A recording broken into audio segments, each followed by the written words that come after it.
Vamos voltar para a nossa aula número 2. A gente está falando de Gênesis, capítulo 29, verso 32, falando dessa progressão dessa vida.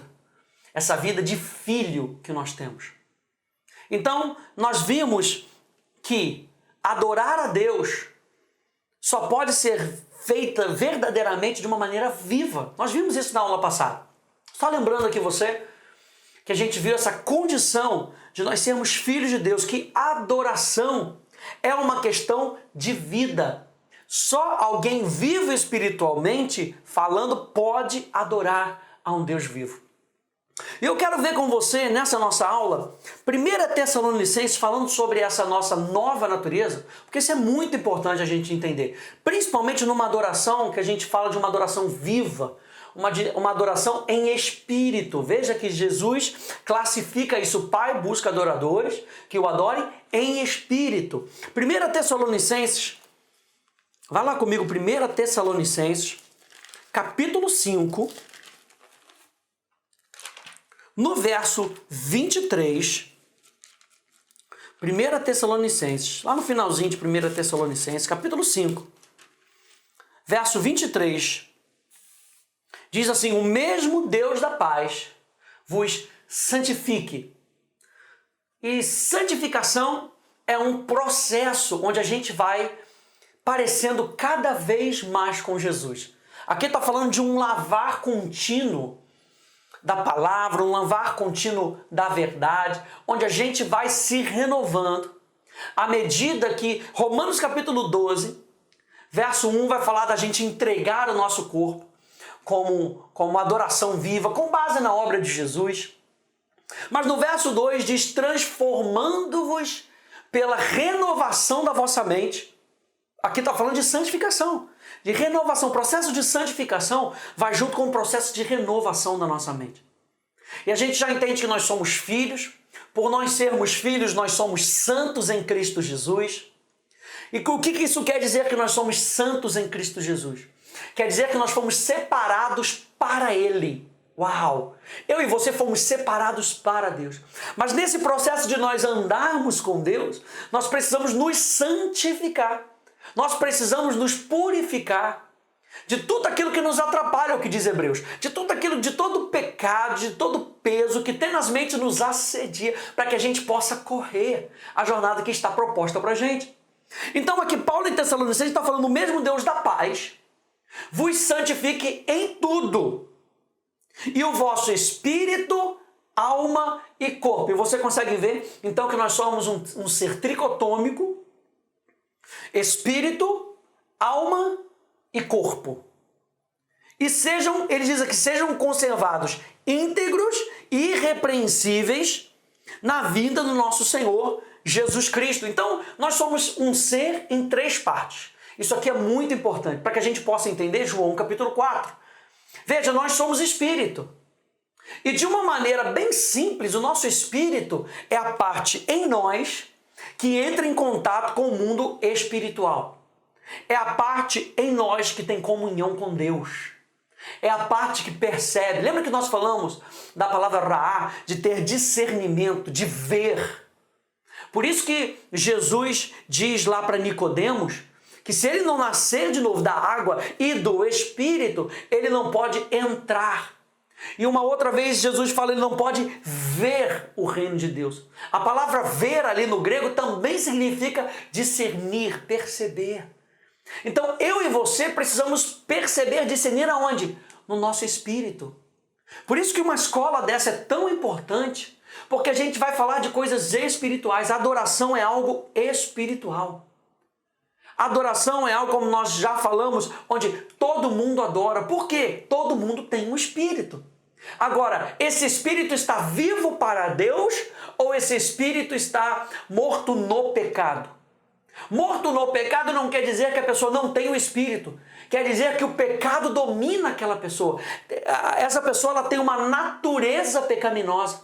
Aí vem Jesus e manda o seu Espírito Santo e nós nascemos de novo, porque nós temos o Espírito Santo em nós. E quando nós nascemos de novo, nosso espírito é vivificado para Deus. Há uma condição de despertamento no nosso espírito. E aqui Paulo está falando então que o nosso espírito, a nossa alma e o nosso corpo. O nosso espírito então é a parte que entra em contato com Deus. A nossa alma, ela expressa a nossa personalidade. Então, enquanto que no nosso espírito nós temos uma só natureza, eu tenho a natureza de Deus, você que nasceu de novo tem a natureza de Deus, na nossa alma nós temos personalidades diferentes. E é aqui que a gente também precisa crescer para que a gente seja mais parecido com Jesus. E é por isso que Paulo fala do fruto do Espírito. O fruto do Espírito, o que é? A personalidade de Jesus em nós. Amor, alegria, paz, paciência, benignidade, bondade, fidelidade, mansidão, domínio próprio. Esse é o fruto do Espírito.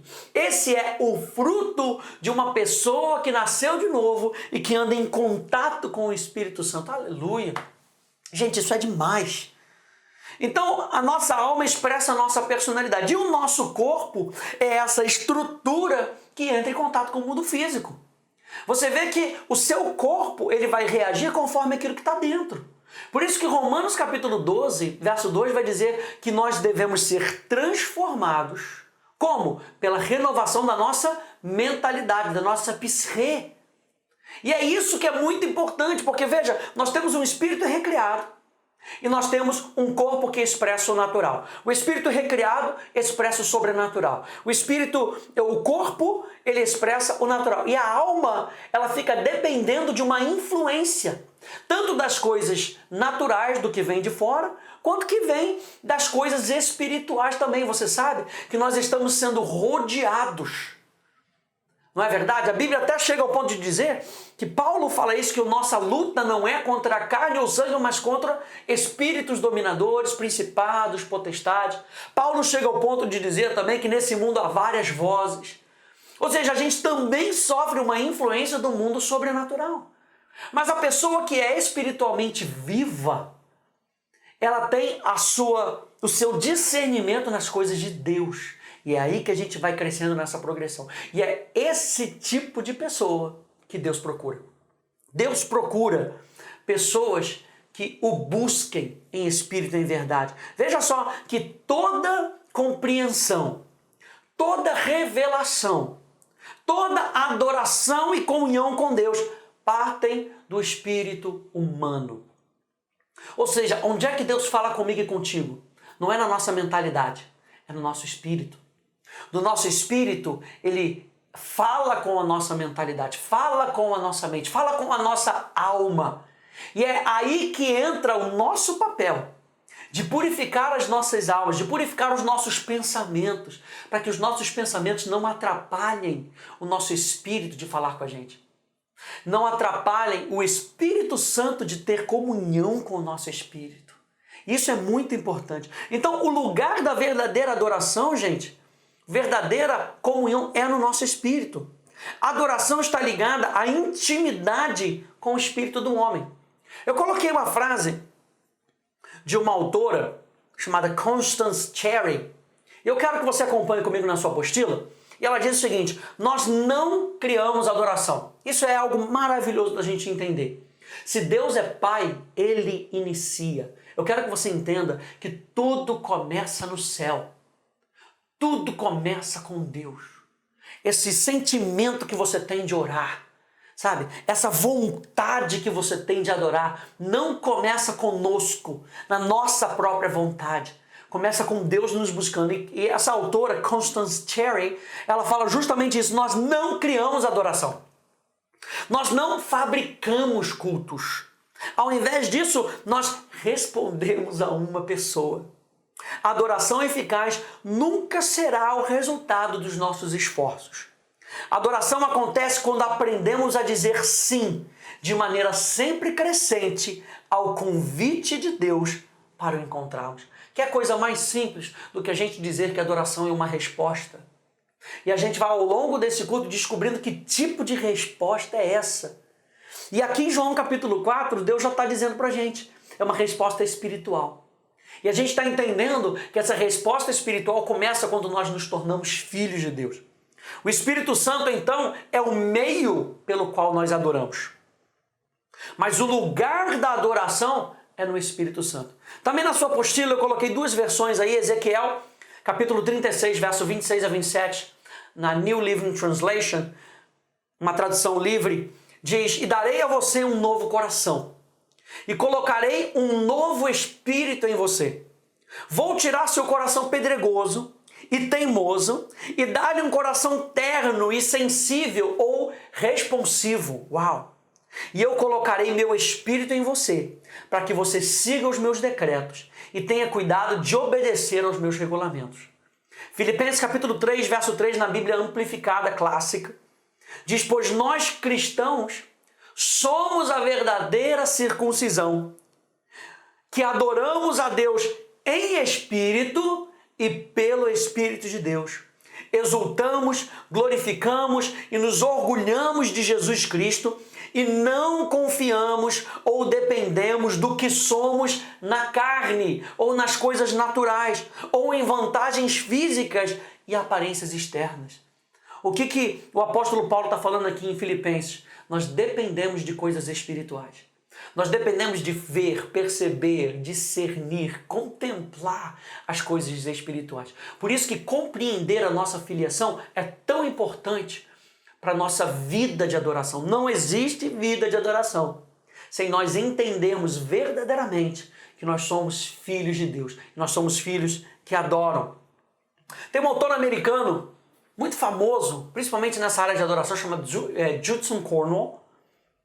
E ele diz o seguinte, ele diz: as ações da alma e do corpo podem formar um prelúdio para a adoração, ou talvez se tornem expressões de adoração. Eu estou falando de quando você vê pessoas dobrando os joelhos, levantando suas mãos, cantando, dançando, orando. É isso que ele está falando aqui, as ações da alma e do corpo.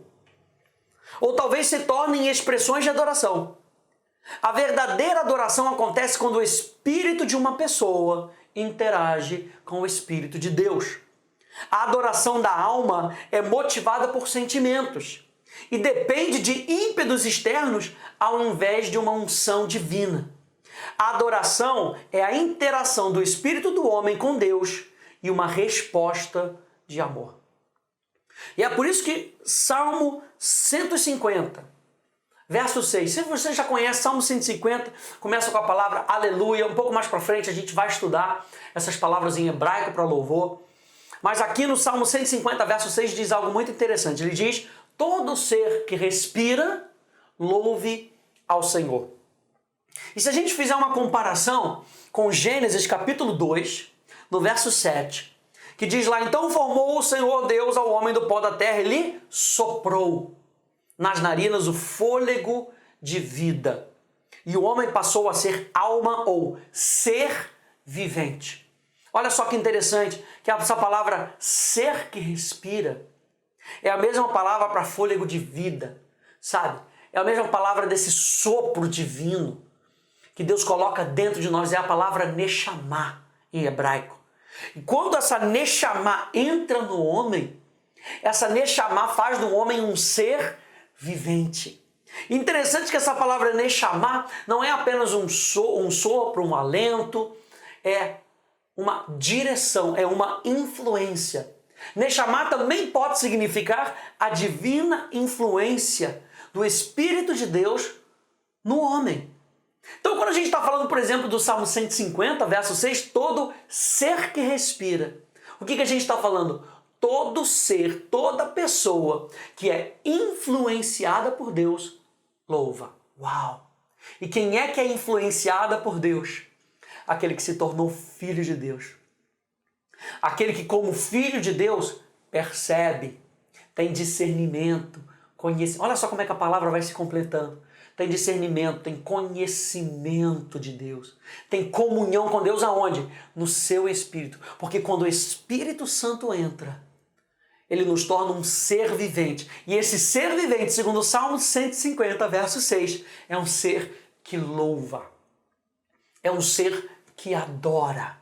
Então veja, adorar a Deus em espírito é adorar com a vida que existe no nosso homem interior, num relacionamento com o Espírito Santo. 2 Coríntios 13, vai falar a maravilhosa graça do Senhor Jesus Cristo, o amor de Deus o Pai e, como diz na Bíblia a mensagem, a profunda amizade com o Espírito Santo seja com todos vós. O que ele está falando? Deixa o Espírito Santo nessa amizade, nesse relacionamento, influenciar vocês. Aonde? Nós já vimos, no nosso espírito recriado. Sabe por quê? Porque o Espírito Santo é o Espírito do Filho.